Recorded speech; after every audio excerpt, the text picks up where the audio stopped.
সীতাপুর গ্রামে মিঠু দেবীর দুই মেয়ে ছিল, একটা নিজের মেয়ে আর একটা সৎ মেয়ে। সৎ মেয়ের উপর মিঠু দেবী খুবই অত্যাচার করত আর নিজের মেয়েকে রানীর মতো করে রেখে দিয়েছিল। কিন্তু সৎ মেয়ে রাধা দীপাকে খুব ভালোবাসতো, তার সত্ত্বেও তাকে সবসময় মারধর খেতে হতো, সবার কাছ থেকে কথা শুনতে হতো। এমনই একদিন, রাধা দিদি, তোমাকে আমি কখন থেকে ডাকছি, চেঁচিয়ে চেঁচিয়ে আমার গলা ব্যথা হয়ে গেল। তোমাকে তো আমি বলেছিলাম আজকে আমার কলেজের একটা পার্টি আছে, আর সেজন্য ড্রেসগুলো বার করে সেটাকে আয়রন করে রাখতে বলেছিলাম। তুমি কি কিছু করোনি?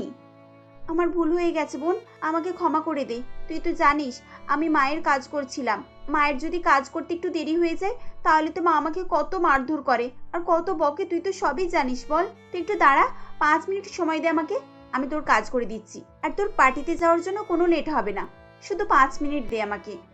তুমি তো দেখছি বাহানা দেওয়াতে 1 নম্বর হয়ে গেছো, সারাক্ষণ খালি বাহানাই দিয়ে যাও।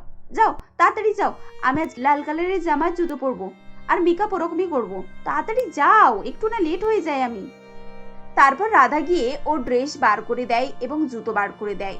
সবকিছু কাজ মিটিয়ে সে ঘরের সব কাজকর্ম একা একাই করতে থাকে। সেদিন খাবার বানাতে একটু দেরি হয়ে গিয়েছিল, সেজন্য ওর সৎ মা ওকে মারধর করে আর বলে, রাক্ষসী বাজে মেয়ে একটা, খাবার বানাতে তুই এত দেরি করেছিস কেন? তুই জানিস না আমি ঠিকঠাক সময় খাবার না পেলে আমার শরীর খারাপ হয়ে যায়? সবাইকে তো খেয়ে বসে আছিস, নিজের মাটাকেও তো খেয়েছিস, এবার আমাকে খাওয়ার খুব ইচ্ছা, বুঝতেই পারছি। তুই একটা চালাকি ধরেছিস, তাই তো? আমাকে ঠিক টাইমে না খেতে দিয়ে মেরে ফেলার ধান্দা তোর, বুঝতে পারছি আমি। আরে না না মা, তুমি এসব কি বলছো? আমার যা আয়ু আছে সেটা যেন ভগবান তোমাকেই দেয়। আর আজকে বাড়িতে একটু কাজ বেশি ছিল, সেই জন্য রান্না করতে একটু দেরি হয়ে গেছে। আমাকে ক্ষমা করে দাও মা, আমি এক্ষুনি তোমার খাবার করে দিচ্ছি। এই শোন, তোর আয়ু আমার কোনো দরকার নেই, বুঝেছিস? অত না বেশি বকে না, যে কাজটা আছে সেটা গিয়ে কর। তাড়াতাড়ি আমার খাবারটা দিয়ে যা। কোথা থেকে এসেছে কে জানে, আবার ভগবানকে বলছি আমার আয়ুটা যেন দিয়ে দেয়। বাজে মেয়ে কোথাকার। মিঠু দেবী রাধাকে একেবারেই পছন্দ করতো না। এভাবেই দিন কেটে যাচ্ছিল। একদিন মিঠু দেবীর বোন কাবেরী দেবী আসে আর মিঠু দেবীকে বলে, আরে মিঠু, তুই কবে তো সৎ মেয়ের বিদায় দিবি বলতো? এখন ছেলেরা যা পণ চাইছে, ওখানেই তো 15 লাখ টাকার মতো খরচা হয়ে যাবে। তুই যদি তো সৎ মেয়ের জন্য 15 লাখ টাকা খরচ করিস, তাহলে নিজের মেয়ের জন্য কি রাখবি? তোর কি মনে হয় আমি আমার সৎ মেয়ের জন্য অত টাকা খরচ করব? কোনোদিনও নয়। আমি তো এতদিন বসে আছি কারণ আমি এমন ছেলে খুঁজছি যারা কোনো টাকা পয়সা নেবে না। যেদিন ওরকম একটা ছেলে দেখতে পাবো না, ধরে অমনি বিয়ে দিয়ে দেবো আর শ্বশুর বাড়িতে পাঠিয়ে দেবো। তখন শ্বশুর বাড়িতে থাকবে, আমি আমার ঘরেতে রাজ করব। তারপর আমার মেয়েটাকে অনেক ভালো খরচ করে বিয়ে দিয়ে দেবো। আমি একটা তোকে ভালো খবর দিতে পারি। আমার হাতে একটা ছেলে আছে, বুঝেছিস? খুব ভালো কাজও করে, কোনো টেনশন নিতে হবে না। আগে তুই তো সৎ মেয়ের বিয়ে দে, তোকে কোনো পণ দিতে হবে না। উল্টে ওরাই তোকে 5 লক্ষ টাকা দিয়ে যাবে। তবে বয়সটা একটু বেশি। কে কে ওই ছেলে? আমাকে বল, আমি তাহলে আজকেই গিয়ে আবার সৎ মেয়ের বিয়ে দিয়ে আসবো। উল্টে আমি 5 লক্ষ টাকা পাবো, সেই টাকা নিয়ে আমি আমার মেয়ের ধুমধাম করে বিয়ে দেব। বল না, ছেলেটা কে? আগে আমি ওই মেয়েটাকে বিদায় করতে চাই, আমি ওর মুখটাও দেখতে চাই না। ওই ছেলেটার বয়স একটু বেশি, ওই 60 বছর বয়স। কিছু মাস আগে ওর বউ মারা গেছে, তাই একটা নতুন বিয়ে করতে চাইছে।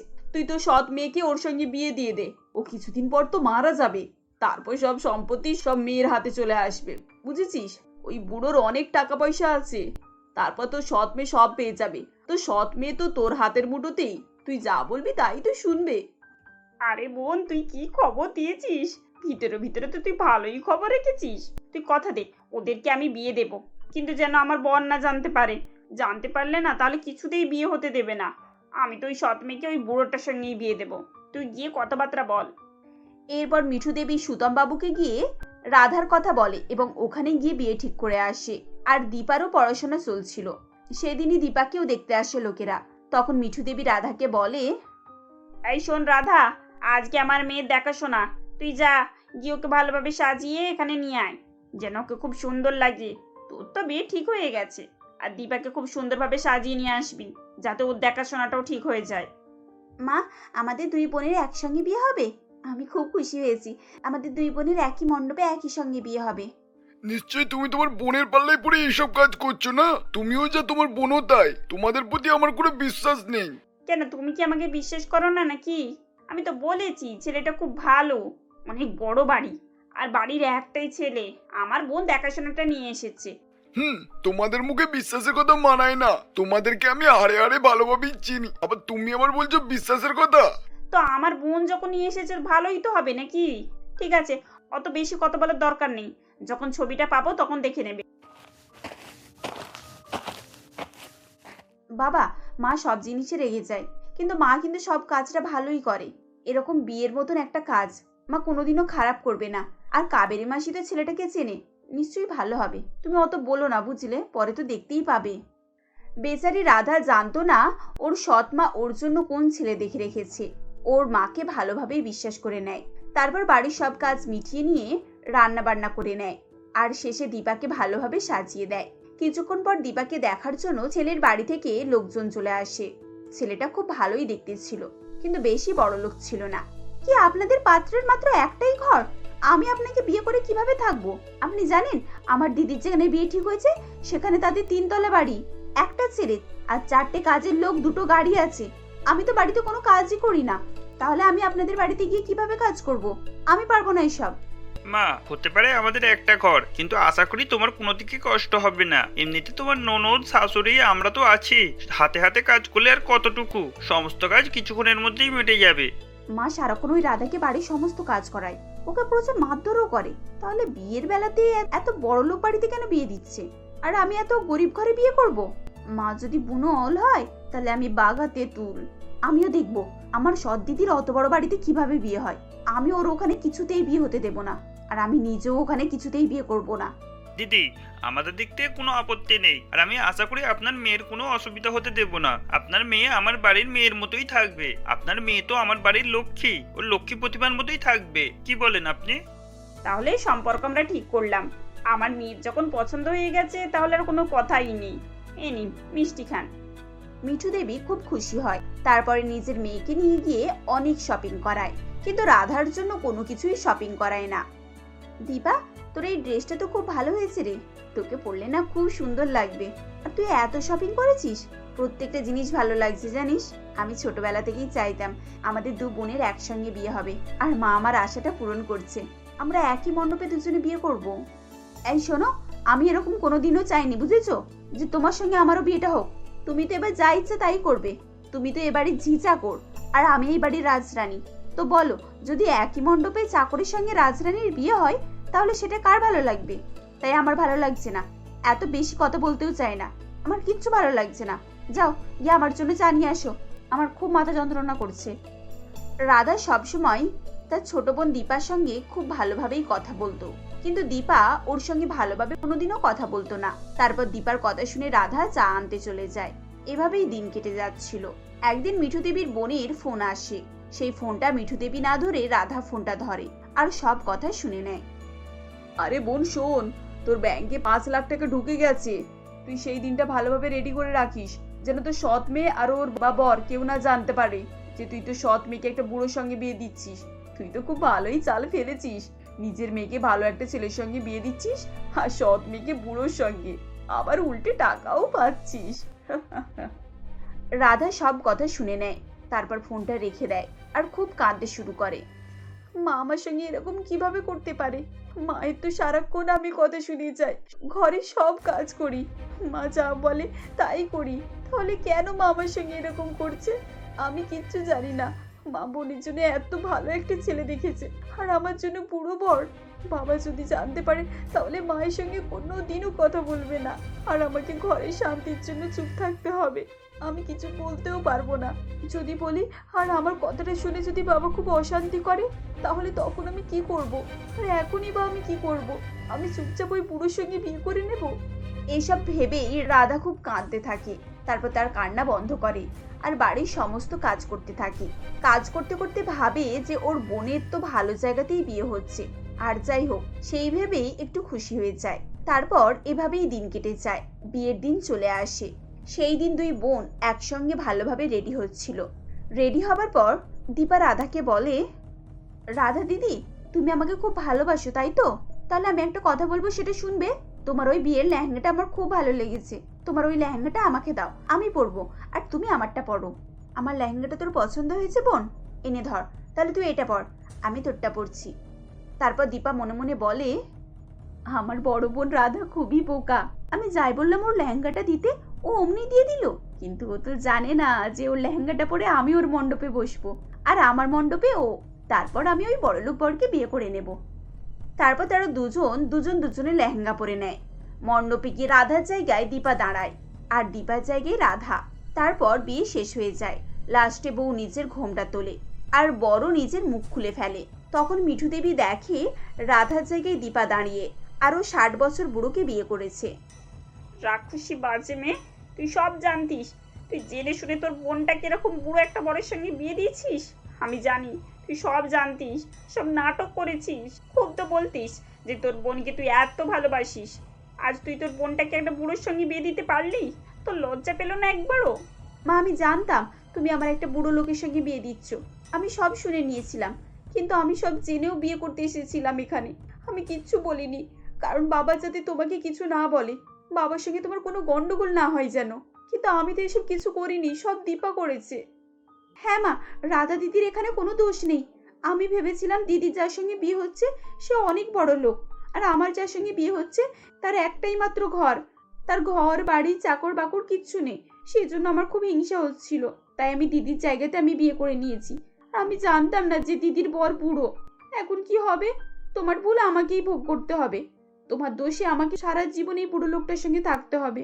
দিদি সবসময় সবার ভালো করতো, তাই দিদির ভালো হয়েছে। আর তুমি সবসময় খারাপ করতে, তাই তোমার মেয়ের সঙ্গে এতটাই খারাপ হলো। দিদি, আমাকে ক্ষমা করে দাও। আমি সব সময় তোমার ক্ষতি চেয়েছি। আমার ছোট বোন, আমি তোকে খুব ভালোবাসি। আমি কোনোদিনও চাইনি তোর সঙ্গে এরকম হোক। এরপর মিঠু দেবী কাঁদতে থাকে, আর মিঠু দেবীর কাজের ফল তারা মা মেয়ে দুজনেই পেয়ে যায়। এরপর তারা দুই বোন যে যার শ্বশুর বাড়ি চলে যায়।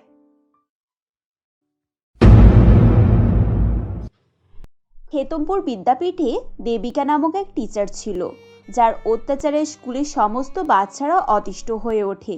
ম্যাডাম সবসময় বাচ্চাদের কাছ থেকে কিছু না কিছু উপহার নিতেন, এমনকি তাদের টিফিনও খেয়ে নিতেন। বেশি পয়সা থাকলে সেগুলোও নিয়ে নিতেন। কোনো বাচ্চা যদি কোনো খেলনা নিয়ে স্কুলে যেত, তিনি তৎক্ষণাৎ সেই খেলনা কেড়ে নিয়ে নিজের বাড়ি নিয়ে চলে যেতেন। এমনই সেদিন জ্যোৎস্না নামে একটি মেয়ে ক্লাসে গন্ডগোল করছিল। ঠিক সেই সময় দেবিকা ম্যাডাম ক্লাসে ঢোকে এবং বলেন, কি হলো? তোমরা এভাবে চিৎকার চেঁচামেচি করছো কেন? আর জ্যোৎস্না, তুই এভাবে বেঞ্চের উপরে দাঁড়িয়ে কি বলছিস? দেবিকা ম্যাডামকে বাচ্চারা খুবই ভয় পেত, তাই জ্যোৎস্না কিছু বলার সাহস পায় না। জ্যোৎস্নাকে চুপ করে থাকতে দেখে ম্যাডাম আবার বলেন, কি ব্যাপার, এখনো চুপ করে আছিস যে? আমি তোকে একটা প্রশ্ন করেছি, তার উত্তর দিলি না কই?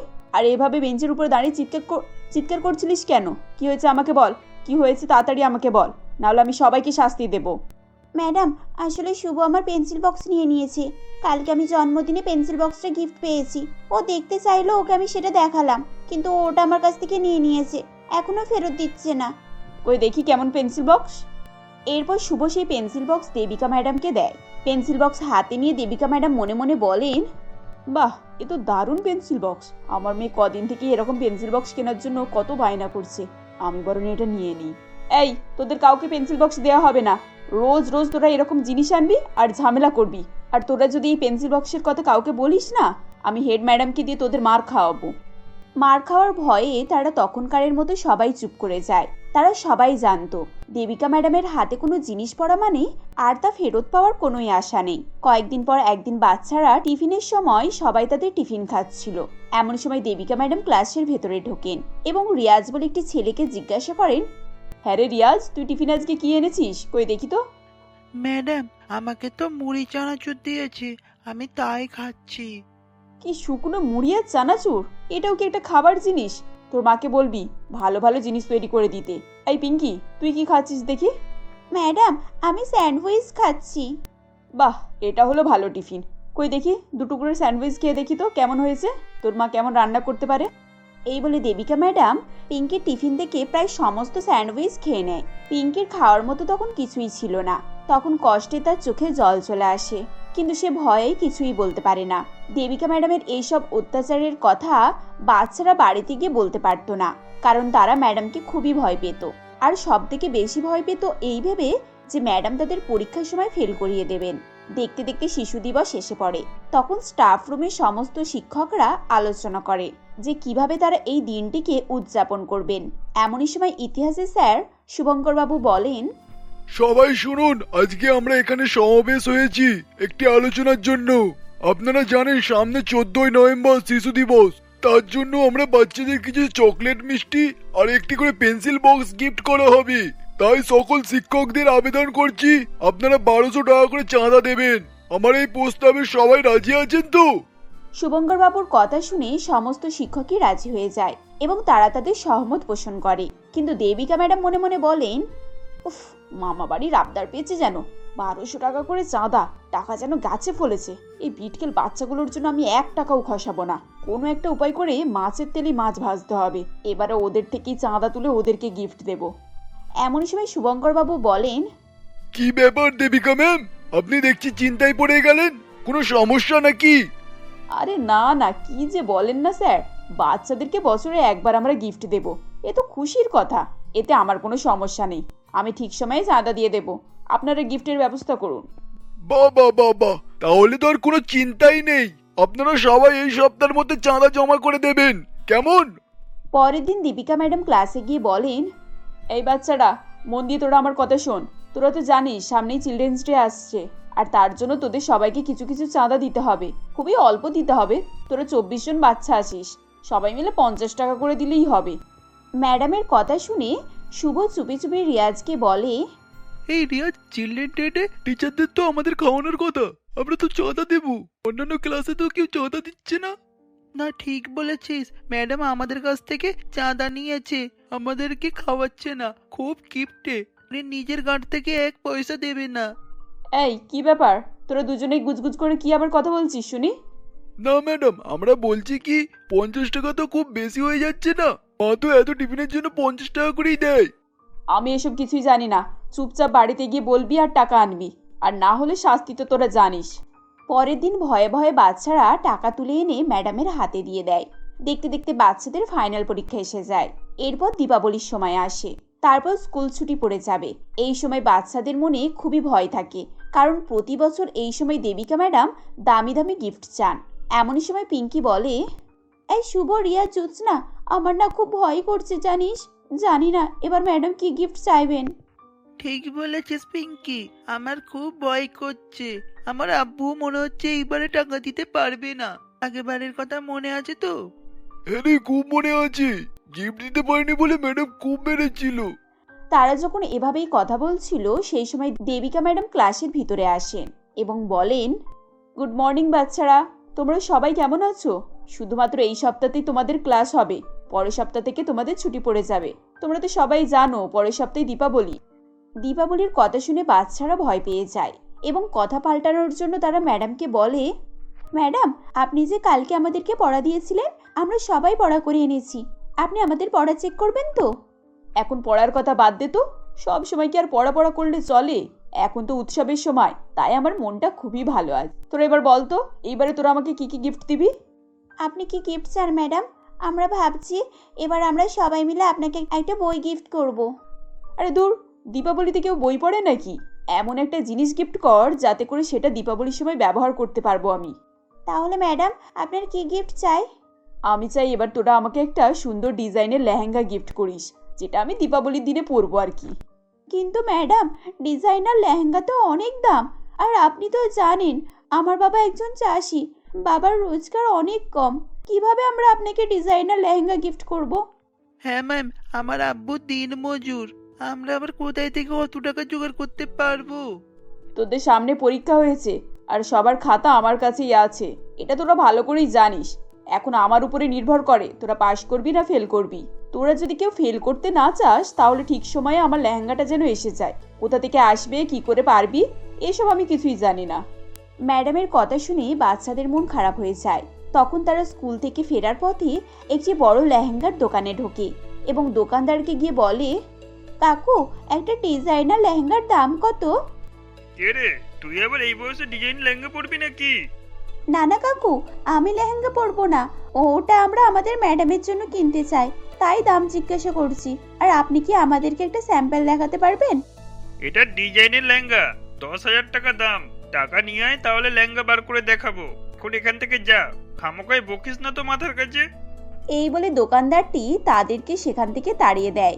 দোকান থেকে বেরিয়ে বাচ্চারা চিন্তিত মুখে যে যার বাড়ি ফিরে যায়। পিঙ্কিকে এরকম মনমরা হয়ে ঘরে ফিরতে দেখে তার মা জিজ্ঞাসা করেন, কি ব্যাপার পিঙ্কি, তোর মন এত উদাস কেন রে? কি হয়েছে? মা জানো, এই বছর আমাদের ম্যাডাম আমাদের কাছ থেকে ডিজাইনার লেহেঙ্গা চেয়েছেন, আর একটা ডিজাইনার লেহেঙ্গার দাম 10,000 টাকা। আমরা এত টাকা কিভাবে জোগাড় করবো বলো তো? তাই সবাই খুব চিন্তায় রয়েছি। তোদের এই দেবিকা ম্যাডামের লোভ তো দিন দিন দেখছি বেড়েই চলেছে। আচ্ছা, সবাই মিলে হেড স্যারের কাছে কমপ্লেন করলে হয় না? না মা, দেবিকা ম্যাডাম হেড স্যারের আত্মীয় হন। হেড স্যার দেবিকা ম্যাডামকে কিছুই বলবেন না, আর তারপর দেবিকা ম্যাডাম জানতে পারলে আমাদের সবাইকে ফেল করিয়ে দেবেন। তাহলে কি উপায় হবে বলতো? আচ্ছা, এক কাজ করলে হয় না? আমি তো মোটামুটি সেলাই জানি, তুই তো স্কুলের সব বাচ্চাদেরকে বল তাদের মায়ের মোটামুটি ধরনের একটা করে শাড়ি নিয়ে আসতে। সেগুলোকে কেটে জুড়ে আমি একটা লেহেঙ্গা কোনো রকমে বানিয়ে দিতে পারবো। কিন্তু মা, ম্যাডাম তো ডিজাইনার লেহেঙ্গা চেয়েছে। আমি তোমার ডিজাইনার লেহেঙ্গা বানাতে পারবো না, আমি একটা সাধারণ লেহেঙ্গা বানিয়ে দিতে পারবো। এর থেকে বেশি আমি আর তোদের কি সাহায্য করবো বলতো? পরের দিন পিঙ্কি সমস্ত বন্ধুদেরকে জড়ো করে তার মায়ের প্রস্তাবটা বলে। এতে করে সবাই রাজি হয়ে যায় এবং সবাই তাদের মায়ের কাছ থেকে একটা করে শাড়ি নিয়ে এসে পিঙ্কিকে দেয়। পিঙ্কি সেই শাড়ি তার মাকে দেয় এবং মোহিনী দেবী দুদিনের মধ্যেই লেহেঙ্গা তৈরি করে দেন। কিন্তু লেহেঙ্গাটা দেখতে খুবই সাধারণ হয়েছিল। লেহেঙ্গাটাকে দেখে জ্যোৎস্না বলে, এই পিঙ্কি, লেহেঙ্গা তো তৈরি হয়ে গেল, কিন্তু এটা তো খুবই সাধারণ একটা লেহেঙ্গা হয়েছে। ম্যাডাম এই লেহেঙ্গা দেখলে ছুঁড়ে ফেলে দেবেন আর আমাদের উপরে আরো রেগে যাবেন। আরে কোনো চিন্তা করিস না, আমার মাথায় একটা আইডিয়া এসেছে, যাতে করে সাপও মরবে লাঠিও ভাঙবে না। তাই নাকি? তা আইডিয়াটা কি বল? আমরা ছোট ছোট বোম কিনে লেহেঙ্গায় আটা দিয়ে সাজিয়ে দেব, তারপর ব্যাস কেল্লা ফতে। আমি এবার পুরো প্ল্যানটা বুঝতে পেরেছি, তুই কি বলতে চাইছিস। কিন্তু ম্যাডাম যদি ওই পটকাওয়ালা লেহেঙ্গা দেখে কিছু বলেন? আরে আমরা তখন বলবো এটা নতুন ট্রেন্ড, নতুন ফ্যাশন। তোরা তো জানিস, ফ্যাশনের নাম শুনে দেবিকা ম্যামের মন ভালো হয়ে যাবে, তখন আর কিছু বলবেই না। এরপর সমস্ত বাচ্চারা দোকান থেকে বিভিন্ন রকমের আতশবাজি কিনে আনে এবং সারা লেহেঙ্গাটাই ভরিয়ে দেয়। পরের দিন তারা লেহেঙ্গা নিয়ে স্কুলে উপস্থিত হয়। ক্লাসে ঢুকে দেবিকা ম্যাডাম বলেন, গুড মর্নিং বাচ্চারা, তোরা সবাই আমার জন্য গিফট এনেছিস তো? কই দেখি কেমন হয়েছে। এরপর বাচ্চারা ধরাধরি করে সেই লেহেঙ্গাটা নিয়ে এসে টেবিলের উপরে রাখে এবং বলে, ম্যাডাম লেহেঙ্গাটা একবার খুলে দেখুন, এটা এই বছরের নতুন ফ্যাশন পতাকা লেহেঙ্গা। এটা পরলে আপনাকে দারুণ মানাবে। নতুন ফ্যাশনের কথা শুনে দীপিকা ম্যাডামের মন খুশি হয়ে যায় এবং তিনি বলেন, ও তাই নাকি? তাহলে তো একবার ট্রাই করে দেখলেই হয়, একবার পরে দেখি তো তাহলে। এই বলে দেবিকা ম্যাডাম লেহেঙ্গাটা পরে ফেলেন। এমন সময় শুভ বলে, বাহ ম্যাম, আপনাকে খুব সুন্দর মানিয়েছে। আজকে আমাদের স্কুলের শেষ দিন, কাল থেকে তো ছুটি পড়ে যাবে। আমরা চাই আজকে এই দিয়াটা জ্বালিয়ে দীপাবলি উদ্যান করুন। এই বলে তারা লেহেঙ্গার পাশে একটি দিয়া রেখে দেয়। এরপর ম্যাডাম সেই দিয়া জ্বালান এবং কিছুক্ষণের মধ্যেই দিয়া থেকে আগুন লেগে দীপিকা ম্যাডামের লেহেঙ্গার সমস্ত আতশবাজি পুড়তে শুরু করে এবং দেবিকা ম্যাডাম ভয়ে চিৎকার করতে শুরু করেন। এই কাণ্ড দেখে ক্লাসের সমস্ত বাচ্চারা হাসতে হাসতে তালি দেয় ও বলে, কি ম্যাম, কেমন গিফট পেলেন? আপনার দীপাবলির জন্য এটা পারফেক্ট লেহেঙ্গা হয়েছে। সারা বছর ধরে আমাদের বিরক্ত করা ও শাস্তি দেওয়ার জন্য আপনাকে আমাদের তরফ থেকে উপহার। হে হে। এই ঘটনায় দেবিকা ম্যাডামের তেমন কোনোই ক্ষতি হয় না, কারণ লেহেঙ্গাটার উপরে পটকাগুলো ছিল। কিন্তু তিনি ভীষণভাবে ভয় পেয়ে যান এবং সেই দিন থেকে তিনি স্কুলে আসা বন্ধ করে দেন। দেবিকা ম্যাডামের স্কুল আসা বন্ধের জন্য স্কুল কমিটির তরফ থেকে নতুন শিক্ষক নিয়োগ করা হয়। এভাবেই বাচ্চারা পটকা লেহেঙ্গার জন্য সারা জীবনের মতো দেবিকা ম্যাডামের হাত থেকে মুক্তি পায়।